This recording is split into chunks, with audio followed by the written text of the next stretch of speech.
ओम नमो भगवते वासुदेवाय। ओम नमो भगवते वासुदेवाय। ओम नमो भगवते वासुदेवाय। भक्तजनों, भगवान शिव के भक्तजनों, भगवान के पार्षदों, जो लोग भी पुरुषोत्तम मास की कथा सुन रहे हैं, सभी लोग भगवान विष्णु का, भगवान राम का, भगवान शिव का ध्यान करेंगे। शांताकारं भुजगशयनं पद्मनाभं सुरेशं विश्वाधारं गगनसदृशं मेघवर्णं शुभांगं लक्ष्मीकान्तं कमलनयनं योगिभिर्ध्यानगम्यं वन्दे विष्णु भवभयहरं सर्वलोकैकनाथनम्। ओम नमो भगवते वासुदेवाय। श्री कृष्णाय नमः। राधा राधा राधा वल्लभाय नमः।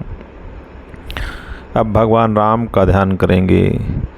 ध्यायायेदाजानुबाहुं धृतशरधनुषं बद्धपद्मासनस्थं पीतं वासोवसानं नवकमलदले स्पर्धिनेत्रं प्रसन्नं वामाङ्कारुणसीतामुखकमलमिल्लोचनं नीरधामं नानालङ्कारदीप्तं ददतु मुरुजटामण्डलं रामचन्द्रम।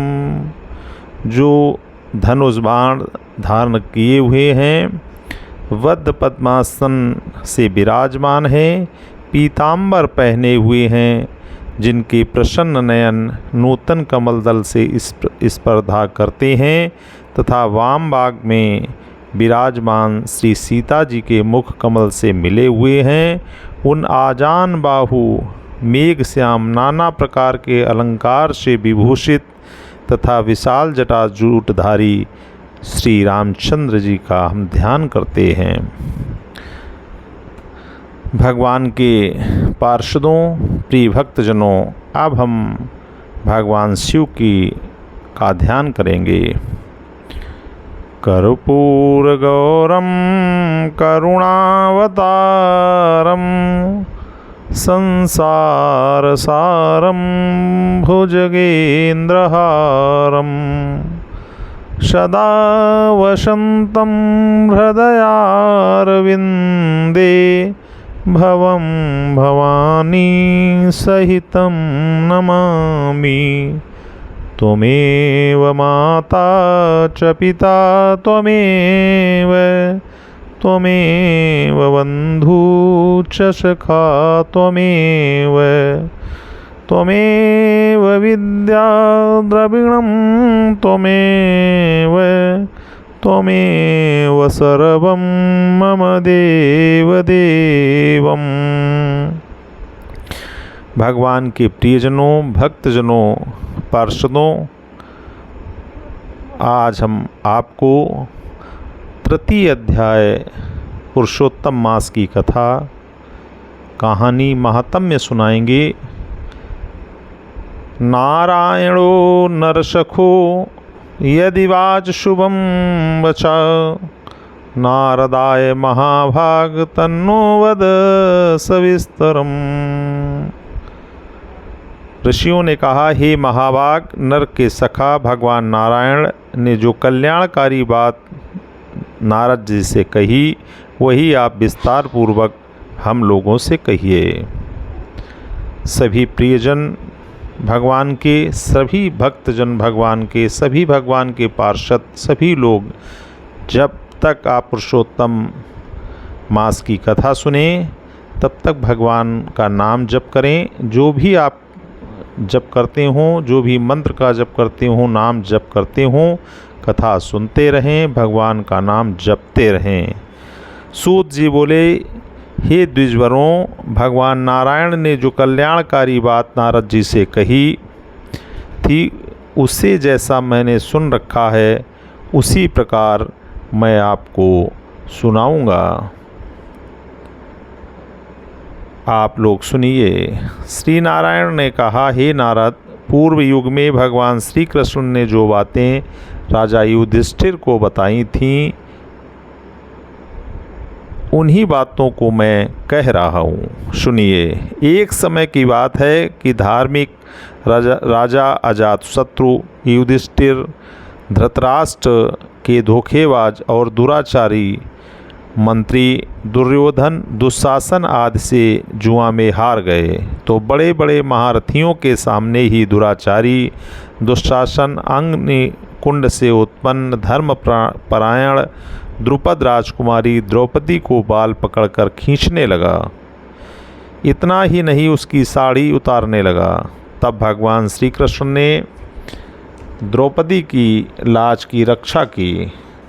अनंतर इंद्रप्रस्थ के राज्य का परित्याग कर पांडव लोग काम्यक वन में चले गए और वहाँ जंगली फलों को खाकर पांडव लोग अपना समय बड़े कष्ट से बिताने लगे। जैसे जंगली हाथियों के शरीर में बड़े बड़े बाल रहते हैं उसी प्रकार उनके बड़े बड़े बाल हो गए। उन दुखित पांडवों को दुरावस्था देखने के लिए मुनियों को साथ लेकर भगवान देवकी नंदन श्री कृष्ण काम्यक वन में गए। उन भगवान को आया देखकर जैसे शरीर में फिर से प्राण लौट आवें उसी प्रकार सहसा उठकर युधिष्ठिर, भीम और अर्जुन प्रेम में विह्वल होकर बड़ी प्रीति के साथ उनसे गले मिले। अनंतर नकुल और सहदेव ने भी श्री कृष्ण के चरण कमलों में भक्तिपूर्वक सिर नवाया। द्रौपदी ने भी धीरे धीरे चलकर वहाँ आलस्य का परित्याग कर भगवान को प्रणाम किया। भगवान श्री कृष्ण ने देखा कि पांडव लोग बड़े कष्ट में पड़े हुए हैं, रूरू मृग के चर्म वस्त्र पहने हुए हैं, उनके शरीर में धूल लगी हुई है, सर्वांग रूखा हो गया है, केस बिखरे हुए हैं। और पांचाल राजकुमारी द्रौपदी को देखा कि वह भी उसी प्रकार सूख कर कांटा हो गई हैं, मृगशाला लपेटे हुई हैं, धूल धूसरित शरीर है, अवयव रूखे पड़ गए हैं, लट बिखरे हुए हैं और नाना प्रकार के कष्ट उठा रही हैं। पांडवों पर इतना विपत्ति का पहाड़ टूट पड़ रहा है, यह देखकर श्री कृष्ण जी को महान कष्ट हुआ। भगवान अपने भक्तों पर दया करते हैं। अपने भक्त पांडवों की दुरावस्था देखकर उन्होंने धृतराष्ट्र के समस्त पुत्रों को भस्म कर देने की इच्छा की और आत्मा कृष्ण कुपित हो गए। उनकी भौहें टेढ़ी हो गईं, आंखें तिरछी चढ़ गईं, करोड़ों महाकाल की तरह उनका मुंह विकराल हो गया, मुखमंडल से प्रलय काल की अग्नि के समान लपट निकलने की अवस्था हो गई।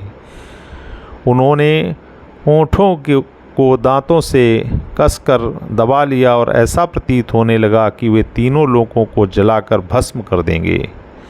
जिस प्रकार सीता जी के वियोग से संतप्त होकर भगवान श्री रामचंद्र जी को रावण के ऊपर महान क्रोध आया था, उसी प्रकार भगवान श्री कृष्ण जी का भी स्वरूप हो गया।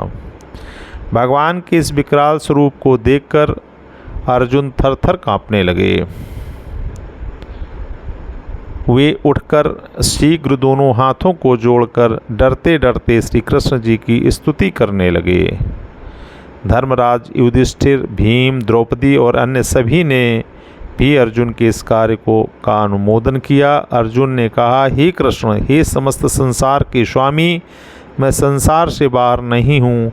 हे प्रभु, आप ही समस्त संसार के एकमात्र रक्षक हैं, क्या मेरी रक्षा न करेंगे? जिनके दृष्टिपात करने मात्र से ही ब्रह्मा का पतन हो जाता है, उनके कोप का क्या कारण होगा, ये कौन जान सकता है? हे तात, हे जगन्नाथ, हे संहार करता, अपने क्रोध को समाप्त कर डालिए। आप जैसा लीला पुरुषोत्तम के कुपित होने पर विश्व का प्रलय हो जाता है। आप समस्त तत्वों के ज्ञाता हैं, आप अखिल कारणों के भी कारण हैं, आप ही निखिल और वेदांगों के बीज के भी बीज स्वरूप हैं। श्री कृष्ण हैं, खोडस कला परिपूर्ण भगवान हैं। मैं आपकी वंदना करता हूँ। आप ईश्वर हैं, इस संपूर्ण चराचर जगत की आपने ही सृष्टि की है। आप समस्त मंगलों के मांगल्य हैं, बीज स्वरूप हैं, सनातन हैं। सो आप कैसे एक व्यक्ति के अपराध करने पर अपने द्वारा निर्माण किए हुए विश्व का नाश करेंगे? ऐसा कौन होगा जो मच्छरों को भस्म करने के लिए अपने समूचे घर को जला देगा? श्री नारायण बोले कि श्री कृष्ण जी ने इस प्रकार निवेदन करके शत्रुओं की वीरता को धूल में मिलाने वाले अर्जुन ने भगवान को हाथ जोड़कर प्रणाम किया। सूत जी ने कहा, इस वाक्य से श्री कृष्ण अपने कोप को छोड़कर तुरंत चंद्रमा की भांति शांत हो गए। तब भगवान को इस प्रकार शांत होकर देखकर पांडवों की चिंता जाती रही। फिर प्रीति के कारण प्रेम के कारणों के मुख खिल उठे। सबने प्रेम विह्वल हो उन्हें प्रणाम किया और वन में मिलने वाले कंदमूल फल आदि श्री कृष्ण जी की पूजा की। श्री नारायण जी ने कहा, अनंतर सबके रक्षक भक्तों पर कृपा करने वाले भगवान श्री कृष्ण को प्रसन्न हुआ जानकर अतिशय प्रेम में सरोवर हो सिर झुकाकर दोनों हाथ जोड़कर अर्जुन ने बारंबार फिर प्रणाम किया और भगवान से उन्हीं प्रश्नों के संबंध में पूछा जिन प्रश्नों को आपने हमसे पूछा है।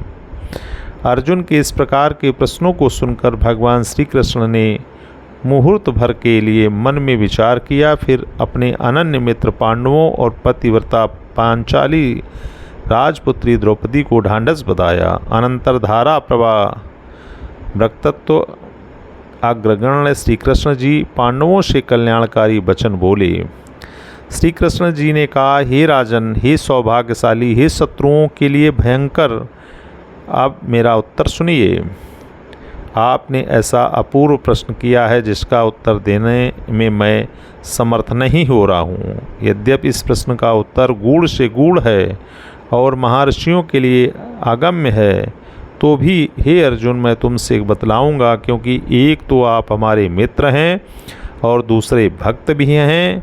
हे सुंदर व्रतधारी, इसका उत्तर बड़ा जटिल है, अतः क्रमशः सुनिए। चैत्र आदि जो 12 महीने हैं, शुक्ल और कृष्ण पक्ष, लव 60 रेणु, घड़ी 60 पल या 24 मिनट, याम 3 घंटे का समय, त्रियाम 3 पहर की रात्रि, 6 ऋतुएं, शिशिर, वसंत, ग्रीष्म, वर्षा, शरद, हेमंत, मुहूर्त 12 क्षण या 48 मिनट, अयनद्वय, उत्तरायण और दक्षिणायन, वर्ष, संवत, चांद्र, सावन और बृहस्पत्य, युग, सतयुग, त्रेता, द्वापर और कलियुग। इस प्रकार परार्ध से लेकर जितने कालवाचक हैं, एक ही संख्या से लेकर शंख महाशंख तक समस्त विश्व की नदियाँ, सप्त सागर, क्षीर सागर, लवण सागर, दधि सागर, घृत सागर, सुरा सागर, इक्ष सागर, स्वादु सागर,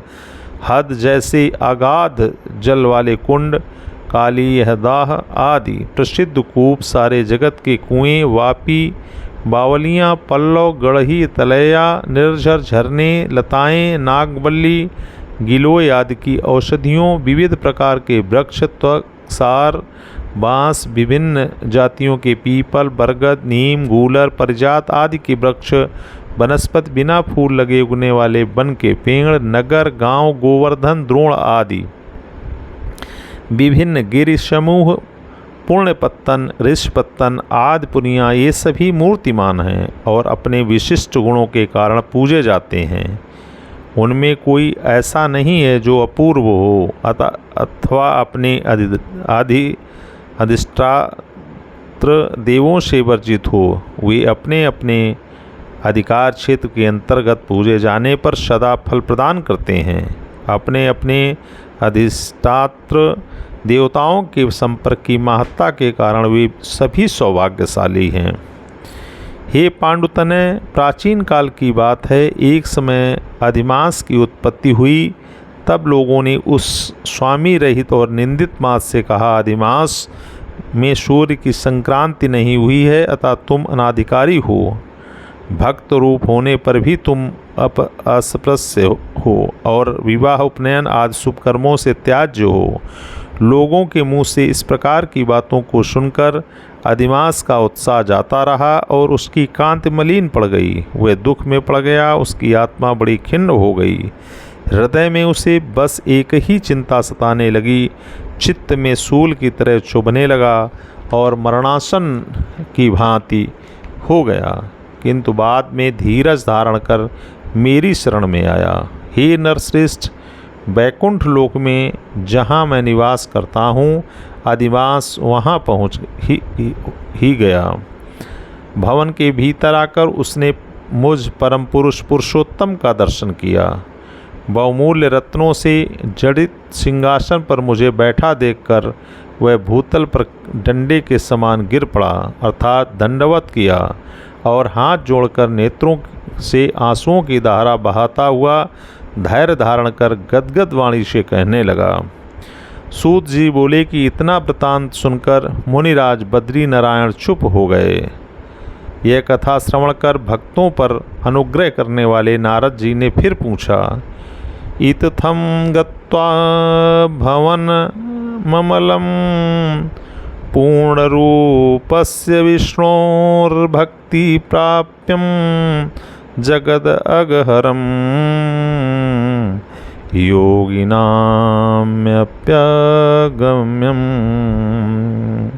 यत्रैवास्ति जगद्भयदो ब्रह्मरूपो मुकुन्दा मुकुन्दस्त्वा तपाब्दाब्जं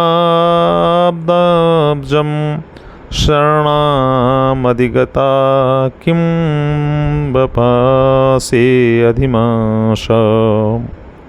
नारद जी ने कहा, पूर्ण पुरुषोत्तम भगवान विष्णु के विमल लोक में जाकर भक्ति द्वारा सुलभ होने वाले, संसार के समस्त पापों को दूर करने वाले, बड़े बड़े योगियों को भी न मिलने वाले, विश्व को अभय प्रदान करने वाले ब्रह्मस्वरूप मोक्षदाता भगवान मुकुंद और उनकी शरण में गए हुए अधिमास ने उनसे क्या कहा, कृपया ये कथा मुझसे सुनिए। इस प्रकार श्री ब्रह्म नारदी पुराण में वर्णित पुरुषोत्तम मास मातम्य के अंतर्गत अधिमास का वैकुंठ मास लोकगमन नामक तृतीय अध्याय समाप्त हुआ। आप सभी लोग भगवान की स्तुति करेंगे।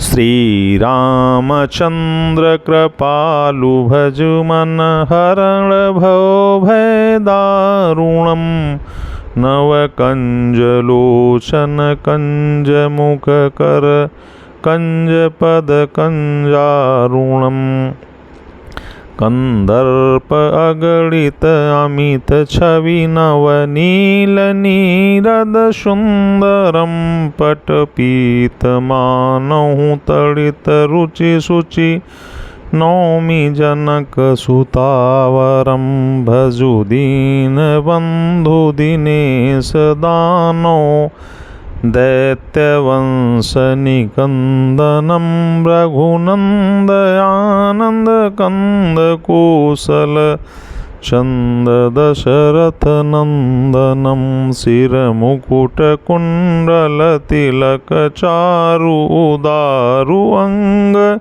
विभूषणम आजानुभुज सर चापधर संग्राम जित खर दूषणम इत वदति तुलसीदास शंकर शेष मुनि मनरंजनम मम हृदय कंज निवासु कुरु कामादिखल दल गंजनम मनुजाहि राचेऊ मिलहि सोवरु सहज सुंदर सांवरु करुणा निधान सुजान सीलु सनेहु जानत रावरो ये भांति गौरी अशीष सुनिसिय सहित ही हर्षियली तुलसी भवानी पूज पुनि पुनि मुदित मन मंदिर चली। जानि गौरी अनुकूल सियहि हर सुन जाई कई मंजुल मंगल मूल बामंग फरकन लगे। बोलो बल सियावल रामचंद्र की जय। सभी भक्तजनों को, सभी भगवान के पार्षदों को, जिन्होंने वो पुरुषोत्तम मास की कथा सुनी, सभी को मेरा प्रणाम, सभी को मेरा नमस्कार।